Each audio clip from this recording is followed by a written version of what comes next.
আসসালামু আলাইকুম। কেমন আছেন আপনারা? বর্তমান সময়ের সবচেয়ে ট্রেন্ডিং একটা রেসিপি গরুর মাংসের আচার। আজকে দেখাবো বাসায় কিভাবে সহজে এই আচারটা তৈরি করতে পারবেন। রেসিপির শুরু থেকে শেষ পর্যন্ত দেখলে ইনশাআল্লাহ আপনিও সেরা স্বাদের বিফ আচার তৈরি করতে পারবেন। বিফ আচার অনেকেই তৈরি করতে পারে, কিন্তু স্বাদের কমতি থেকে যায়। এই রেসিপিটা দেখলে ইনশাআল্লাহ স্বাদের কোনো রকম কোনো কমতি থাকবে না। তো এই বিফ আচারের জন্য আমি নিয়েছি 1 কেজি গরুর মাংস। হাড় চর্বি কিছুই রাখা যাবে না, আর মাংস ছোট করে কাটতে হবে। দেখুন আমি ছোট ছোট করে কেটেছি, আপনি দেখলেই বুঝতে পারবেন। আর এখানে মাংসটা আমি ভালো করে ধুয়ে একটু বড় ছিদ্রের স্ট্রেইনারে আমি পানি ঝরাতে রেখে দিয়েছি প্রায় 1 ঘন্টার মতো। 1 ঘন্টার মতো পানি ঝরালে পানি ভালো করে ঝরে যাবে। এখন একটা স্পেশাল মশলা তৈরি করব মাংসের জন্য। প্যানে কালো গোলমরিচ নিয়েছি 1 চা চামচ, ধনিয়া নিয়েছি 1 চা চামচ, মৌরি বা মিষ্টি জিরা নিয়েছি 1 চা চামচ, ছোট এলাচ নিয়েছি 4টা, কালো এলাচ নিয়েছি 1টা, লবঙ্গ নিয়েছি 4টা, জায়ফল 1টার 4 ভাগের 1 অংশ নিয়েছি, জয়ত্রীও 1টার 4 ভাগের 1 অংশ নিয়েছি, স্টার আনিস আমি নিয়েছি অর্ধেকটা, আর 1 ইঞ্চি সাইজের 2 পিস দারচিনি নিয়েছি, 5 ফোড়ন নিয়েছি 1 চা চামচ। মশলাগুলো আমি এখন হালকা টেলে নিচ্ছি।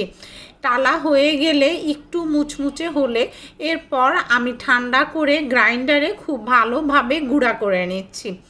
ব্যাস তৈরি হয়ে গেল বিফ আচারের স্পেশাল মশলা। এই মশলাটা ছাড়া কিন্তু আচার কখনোই টেস্টি হবে না। তো এখন মেরিনেট করব 1 ঘন্টা পানি ঝরিয়ে নিয়েছিলাম। এখানে 1 টেবিল চামচ শুকনা মরিচের গুঁড়ো, 1/2 টেবিল চামচ ধনিয়া গুঁড়ো, 1/2 টেবিল চামচ জিরার গুঁড়ো, আর 1/2 টেবিল চামচ দিয়ে দিব হলুদের গুঁড়ো, এটা সুন্দর কালারের জন্য। তো স্পেশাল মশলা আমরা যেটা তৈরি করেছি সেখান থেকে 1 টেবিল চামচ দিয়ে দিচ্ছি, আর বাকি যে অংশটা থাকবে এটা পরে ব্যবহার করব। এখন লবণ দিয়ে দিচ্ছি 2 চা চামচ, এটা 5 মিলির চা চামচের। আর আদা বাটা দিয়ে দিচ্ছি 1 টেবিল চামচ, রসুন বাটা দিয়ে দিচ্ছি 1 টেবিল চামচ, সরিষার তেল দিয়ে দিচ্ছি 2 টেবিল চামচ। আপনারা অবশ্যই মেজারমেন্ট সেট ফলো করবেন, তাহলে পারফেক্ট পরিমাপটা পাবেন এবং পারফেক্ট টেস্টটাও পাবেন। সব কিছু খুব ভালো করে আগে মাখিয়ে নিচ্ছি। সেই ফাঁকে বলি, সবাই ইউটিউবে চ্যানেলটাকে সাবস্ক্রাইব করে পাশে থাকবেন, পাশের বেল আইকনটা প্রেস করবেন, যাতে করে নো ফেল ক্লিয়ার ডিটেলস করা রেসিপির ভিডিও নোটিফিকেশন আপনাদের কাছে পৌঁছে যায়। আর যারা ফেসবুকে ওয়াচ করছেন তারা ফলো দিলেই পৌঁছে যাবে ভিডিওর নোটিফিকেশন। তো কথা বলতে বলতে মাখানো হয়ে গিয়েছে। এখন সমস্ত মশলা যাতে মাংসের মধ্যে ঢুকে সব কিছু সেট হয়, এই জন্য 30 মিনিটের মতো আমি কভার করে রেস্টে রেখে দিচ্ছি। আর 30 মিনিট পরে চলে যাচ্ছি মূল রান্নাতে। রান্না হবে 2 ধাপে। তো প্রথম ধাপে আমি দিয়ে দিলাম 2 টেবিল চামচ সরিষার তেল, আর এখন সেই মেরিনেট করে রাখা মাংসটাও দিয়ে দিলাম। তেলের সাথে ভালো করে মাংসগুলো মিক্স করে নিচ্ছি। এখন সবচাইতে গুরুত্বপূর্ণ টিপসটা হচ্ছে, যেহেতু এটা আচার এবং দীর্ঘদিন সংরক্ষণ করব, প্রিজারভেটিভ দিব না, এজন্য কোনো পানি ব্যবহার করা যাবে না। চুলার আঁচ লো মিডিয়ামে রেখে রান্না করতে হবে। খেয়াল রাখবেন কোনো অবস্থাতেই যেন তলায় লেগে না যায়। কভার করে দিয়েছি আর লো মিডিয়ামে প্রায় 15 মিনিটের মতো রান্না করেছি। দেখুন মাংস থেকেও পানি ছাড়ছে, আর এই পানিতেই মাংস সিদ্ধ হয়ে যাবে। এখন আগুনের আঁচ আরও কমিয়ে দিয়েছি, লো আঁচেই রান্না করছি। দেখুন মাংস মোটামুটি সিদ্ধ হয়ে গিয়েছে, আর পানি শুকিয়ে গিয়েছে, তেল মশলা রয়ে গিয়েছে। কভার না করে আরও 10 মিনিট আমি রান্না করছি। একটু নেড়ে নেড়ে রান্না করতে হবে, যাতে করে এই তেল মশলা মাংসের গায়ে লেগে যায়। দেখুন তেল মশলা মাংসের গায়ে লেগে গিয়েছে।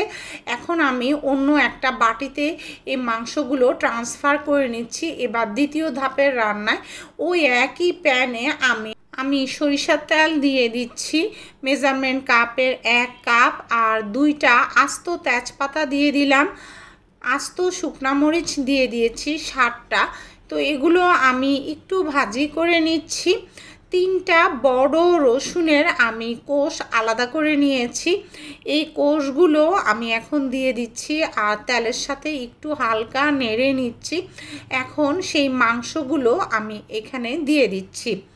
তো আগুনের আঁচটা লো মিডিয়ামে রেখেছি, লো মিডিয়াম আঁচেই আমি কুক করছি। আগুনের আঁচটা আমি প্রতিবারই একটু দেখানোর চেষ্টা করেছি আপনাদের যাতে বুঝতে সুবিধা হয়। তো 7টা আলু বোখারার বিচিগুলো আমি ফেলে দিয়েছি। তো এই আলু বোখারাগুলো অবশ্যই দিবেন। আলু বোখারা দিলে আচারের স্বাদ অনেক গুণে বেড়ে যাবে। অনেকেই আপনারা মনে করেন যে বাইরের যে অর্ডার করা আচারগুলো, দোকানের আচারগুলো, এগুলো বেশি টেস্টি হয়, ঘরে তৈরি করলে টেস্টি হয় না। আমি যে উপকরণগুলো দিলাম 100% গ্যারান্টি দোকানের আচারের চাইতেও বেশি টেস্টি হবে আপনার এই বিফ আচার। তো সামান্য গরম পানিতে ভিজিয়ে আমি একটু তেঁতুলের কাঁট নিয়েছি, এরকম গাঢ় হতে হবে। এটা 2 টেবিল চামচ পরিমাণ তেঁতুলের কাঁট আমি নিয়েছি। কতটা গাঢ় দিয়েছি আপনারা দেখেই বুঝতে পেরেছেন। তো এই তেঁতুলের কাঁটটা কিন্তু অবশ্যই আপনারা স্ট্রেইনারে ছেঁকে নেবেন। তো চিনি দিয়ে দিচ্ছি 1 টেবিল চামচ। চিনিটা দিলে টকটা ব্যালেন্স হয়, সুন্দর টক ঝাল ভাব আসে। তো এখন আগুনের আঁচ আরও লো করে দিতে হবে, একদম লো আঁচে রান্না করছি, আর কিন্তু কভার করা যাবে না। প্রায় 25 মিনিটের মতো আমি কুক করেছি একদম লো আঁচে। মাংস এমনিতেই মোটামুটি সিদ্ধ হয়েছিল, আর বাকি এই অল্প আঁচে 25 মিনিট কুক করার পর মাংস পুরোপুরি সফট হয়ে যাবে। রসুন দিয়েছি, এই রসুনগুলোও কিন্তু একদম সফট হয়ে যেতে হবে, তাহলেই কিন্তু পারফেক্ট টেস্টটা পাবেন। তো দেখুন সব কিছু একদম ভালোভাবে রান্না হয়ে গিয়েছে। এই বাকি আরও 25 মিনিট রান্না করার পরের অবস্থা দেখাচ্ছি। রসুনটাও কিন্তু একদম সফট হয়ে গিয়েছে, আমি আপনাদেরকে দেখাচ্ছি, স্পাটুলা দিলেই কিন্তু ভেঙে যাচ্ছে। রান্না কিন্তু প্রায় শেষ। এই পর্যায়ে আমাদের যে এখনও বাকি যে মশলা তৈরি করা আছে সেই মশলাটা আমি এখন দিয়ে দিচ্ছি। মশলা দিয়ে একদম এই অল্প আঁচেই আরও 1 মিনিটের মতো আমি কুক করে আগুনের আঁচটা বন্ধ করে দিব। তো আগুনের আঁচটা বন্ধ করে দিয়ে আমি 5 মিনিট ওভাবেই চুলার উপর রেখে দিব সব কিছু সেট হয়ে থাকার জন্য। 5 মিনিট পর আমি আপনাদেরকে সার্ভ করে দেখাচ্ছি। যে কোনো কিছু যাই ব্যবহার করবেন সব একদম ড্রাই এবং ক্লিন হতে হবে। তো দেখুন সংরক্ষণ পদ্ধতিটাও আমি আপনাদেরকে বলে দিচ্ছি। আগে আচারটা দেখুন, এটা দেখতে যেমন সুন্দর হয়েছে, খেতেও কিন্তু অসাধারণ। ফ্রিজ ছাড়া নর্মাল তাপমাত্রায় রুম টেম্পারেচারে আপনারা এই আচারটা 4 মাস সংরক্ষণ করে রাখতে পারবেন। আর বেশি বেশি যদি রোদে দেন তাহলে 5-6 মাসেও নষ্ট হবে না। আর দেখুন ফ্রিজ ছাড়া রাখলে এরকম সরিষার তেল উপর দিয়ে ডুবিয়ে রাখতে হবে। তেলের মধ্যে থাকলে তাহলে কিন্তু সহজে আর আচারটা নষ্ট হয় না। চেষ্টা করবেন প্রতি সপ্তাহে একবার করে হলো রোদে দেওয়ার জন্য। আর নর্মাল ফ্রিজে যদি রাখেন তাহলে 1 বছরেও নষ্ট হবে না। দেখুন আমি যেই চামচ ব্যবহার করছি এটাও কিন্তু একদম ক্লিন এবং ড্রাই। এরকম আপনারা আচার নেওয়ার সময় সবসময় এরকম ক্লিন এবং ড্রাই চামচ ব্যবহার করবেন। আর যেই আচারটুকু বাটিতে ঢেলে নেবেন খাওয়ার জন্য সেটা কিন্তু আবার আচারের জারের মধ্যে ঢেলে রাখবেন না, তাহলেও আচার নষ্ট হয়ে যাবে। আপনারা চাইলে দেশের বাইরে পাঠাতে পারেন, আত্মীয় স্বজন বা প্রবাসী কেউ থাকলে তাদের জন্য পাঠাতে পারেন, ছেলে মেয়েরা পড়তে গেলে তাদের জন্য পাঠাতে পারেন।